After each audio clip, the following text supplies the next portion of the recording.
Mesdames, Messieurs, chers amis, je suis très heureux de vous accueillir ici ce matin, en ce lieu. Je souhaite donc la bienvenue à ce petit déjeuner débat autour d'un sujet qui nous concerne tous. Il s'agit de la sécurité routière. La sécurité routière, tout le monde en parle. Au CER, nous en parlons tous les jours, bien entendu. Mais au CER, nous voulons vous dire que nous agissons également. Je souhaite remercier l'ensemble des intervenants ici présents qui ont accepté de venir apporter leur éclairage, leur expertise, afin d'enrichir les débats que nous aurons ce matin. Merci également à Jean-Rémy Macchia, ici présent, journaliste spécialiste de l'automobile, qui va animer nos différentes tables rondes. Merci Jean-Rémy. Alors pourquoi avoir organisé cette matinée, me direz-vous?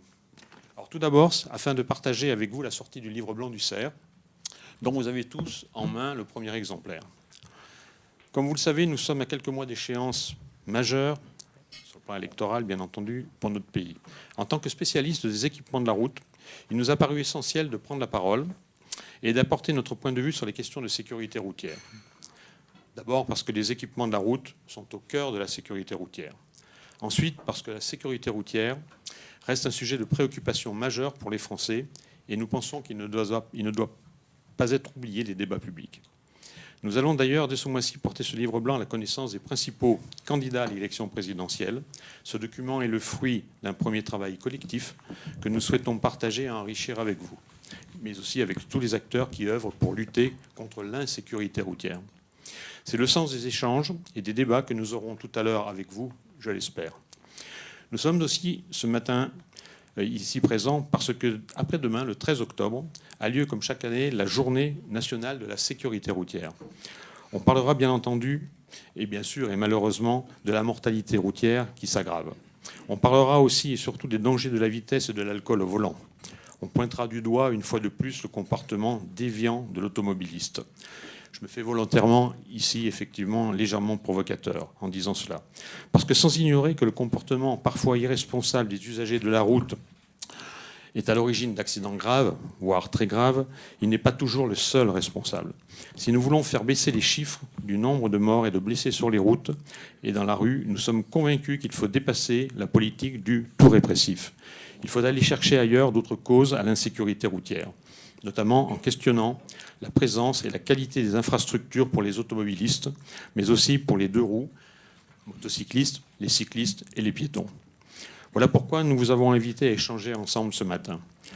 Pour faire le lien avec les débats qui vont suivre, je voulais simplement revenir sur les thématiques que nous avons abordées dans notre livre blanc. Il s'agit d'un état des lieux, des questions et des problèmes majeurs à résoudre et des défis à relever qui nous paraissent incontournables en matière de sécurité routière. Évidemment, nous ne nous sommes pas arrêtés au simple constat et nous formulons à travers ce livre blanc 10 propositions concrètes pour améliorer durablement la sécurité routière en France. Nous avons ainsi choisi de débattre avec vous ce matin de 4 thématiques majeures de notre livre blanc. En un premier point, la politique d'entretien des équipements de la route, parce que l'état de nos routes et de nos infrastructures routières continue malheureusement de se dégrader. Il devient plus urgent de se préoccuper de la sécurité de tous. Ce sera notre premier débat. Nous enchaînerons ensuite en parlant des seniors, parce que la France vieillit et qu'il faut anticiper cette évolution démographique, en adaptant les équipements de la route pour permettre à nos aînés de préserver leur mobilité, leur autonomie en toute sécurité. Notre troisième table ronde sera consacrée à la route intelligente, aux véhicules autonomes, la voiture connectée, parce que la France doit être prête à accueillir l'arrivée de la route de 5e génération qui va véritablement révolutionner, qui va bouleverser la mobilité de tous demain, mais aussi créer des conditions afin de garantir la sécurité des usagers. Enfin, nous aborderons la question des statistiques de l'accidentalité, parce que nous voulons pointer du doigt un certain nombre de dysfonctionnements et de manquements dans la façon dont sont constituées les statistiques nationales à l'heure actuelle. Un sujet important, puisque ces statistiques conduisent la politique de sécurité routière en France.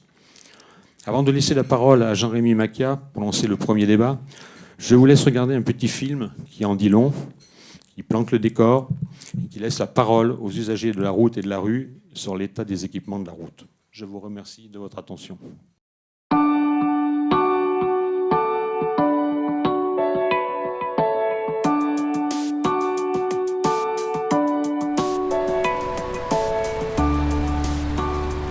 que le piéton, il a pas la priorité comme les voitures, on n'est pas préservé.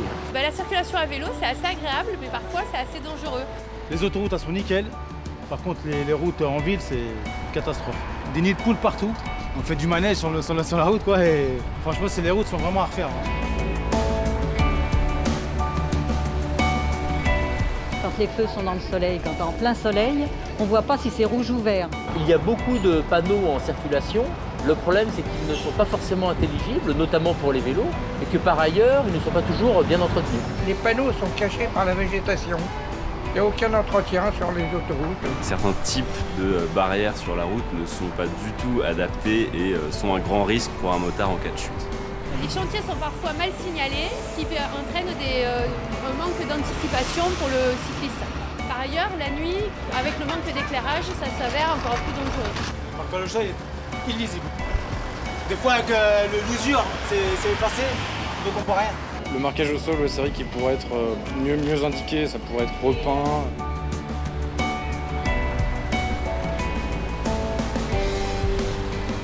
Signaler. Les piétons, oui, signaler les piétons. La multiplication des véhicules en circulation rend de plus en plus difficile la cohabitation et de plus en plus nécessaire l'intégration et l'amélioration des normes de sécurité routière. Est-ce qu'on devrait sensibiliser les automobilistes pour dire qu'on partage la route avec les deux roues, pourquoi pas ?